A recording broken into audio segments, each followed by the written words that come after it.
estamos aqui com mais uma reportagem do jornal CL e vamos falar com alguns cientistas que fizeram uma pesquisa. Essa pesquisa vai falar sobre o início de tudo, o Big Bang e o surgimento do primeiro átomo. Bom dia, Ferreira! Estou aqui agora para responder as suas perguntas referente ao início de tudo, o Big Bang e a formação dos primeiros átomos. Mas para a gente entender como aconteceu tudo isso, vamos voltar para o começo de tudo, o momento logo após o Big Bang, que na verdade não foi uma explosão no espaço, mas sim a expansão do próprio espaço e tempo a partir de um ponto incrivelmente denso e quente. Vamos agora para o primeiro tópico, que é o instante zero, ou quase, a singularidade e o Big Bang. O que acontece? No momento exato do Big Bang, ou no que chamamos de tempo de Planck, que é cerca de 10 elevado a menos 43 segundos após o Big Bang, as leis da física como as conhecemos podem não se aplicar. Acredita-se que o universo estava concentrado em um ponto de densidade e temperatura infinitas, uma singularidade. A partir daí, o universo começou a se expandir de forma extremamente rápida. Vamos lá para o segundo momento destes acontecimentos, que é a Era de Planck, ou como é chamada, Era de Planck, que aconteceu aproximadamente 10 elevado a menos 43 segundos a 10 elevado a menos 36 segundos. Bem, neste período, as 4 forças fundamentais da natureza, que são gravitacional, eletromagnética, nuclear forte e nuclear fraca, podem ter estados unificados em uma única força. As temperaturas eram inimaginavelmente altas, na ordem de 10 elevado a 32 Kelvin. É um período onde a gravidade quântica, uma teoria que ainda estamos tentando unificar, seria crucial para descrever o que acontecia. Bem, vamos agora para o terceiro evento que explica o começo de tudo, que é nomeada a Era da Grande Unificação, que aconteceu mais ou menos em 10 elevado a menos 36 segundos a 10 elevado a menos 32 segundos. Isso de segundos, de elevado, eu estou me referindo ao tempo de estimação de criação do universo, em que o universo foi projetado, foi criado a partir da criação do Big Bang, né, do acontecimento do Big Bang. Certo. A força gravitacional se separou das outras 3 forças unificadas. Acredita-se que em algum momento aqui ocorreu um evento chamado inflamação cósmica. Imagine o universo se expandindo exponencialmente, ficando muito maior, uma fração de segundos, talvez 10 elevado a 26 vezes o seu tamanho. Essa expansão explica por que o universo é tão homogêneo e plano em grandes escalas. Vamos lá para a quarta explicação do início de tudo, de como aconteceu o Big Bang. Bom, nesse quarto episódio, que é denominado Era Eletrofraca, aconteceu em aproximadamente 10 elevado a menos 32 segundos a 10 elevado a menos 12 segundos. O que aconteceu? A força nuclear forte se separou da força eletrofraca. O universo ainda era um caldo extremamente quente e denso de partículas elementares, como quarks, leptons e fótons. Essas partículas estavam em constante criação e aniquilação. O quinto, que é a Era dos Quarks, que a gente acabou de falar dos quarks, que aconteceu em 10 elevado a menos 12 segundos a 10 elevado a menos 6 segundos. A força eletrofraca se separou em força eletromagnética e força nuclear fraca.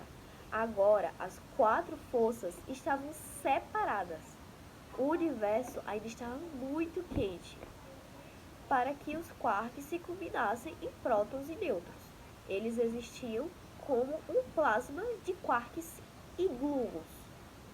A sexta era se chama a Era dos Hadrons, que aconteceu em 10 elevado a menos 6 segundos a 10 elevado a menos 4 segundos.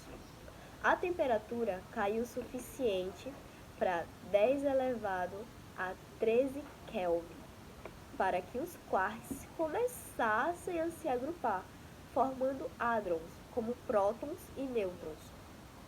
Houve também um pequeno excesso de matéria sobre antimatéria. Ainda não sabemos exatamente por quê. O que permitiu que a matéria que vemos hoje sobrevivesse após a aniquilação entre matéria e antimatéria. Estamos chegando ao fim da nossa pesquisa. Vamos lá para a 7ª explicação, que é a Era dos Leptons. Mais uma era, vamos aí, né? Que aconteceu em 10 elevado a menos 4 segundos a 1 segundo. A maioria das partículas de matéria antimatéria, exceto os leptons, já havia se aniquilado. O universo era dominado por leptons, como elétrons e neutrinos e fótons. Bom, agora vamos para o 8. Falta só mais 2. Que a 8 é a nucleossíntese do Big Bang, entre 3 minutos a 20 minutos. A temperatura caiu para cerca de 10 elevado a 9 Kelvin. Prótons e nêutrons começaram a se fundir, formando os núcleos dos primeiros elementos leves, hidrogênio, principalmente, hélio e pequenas quantidades de lítio.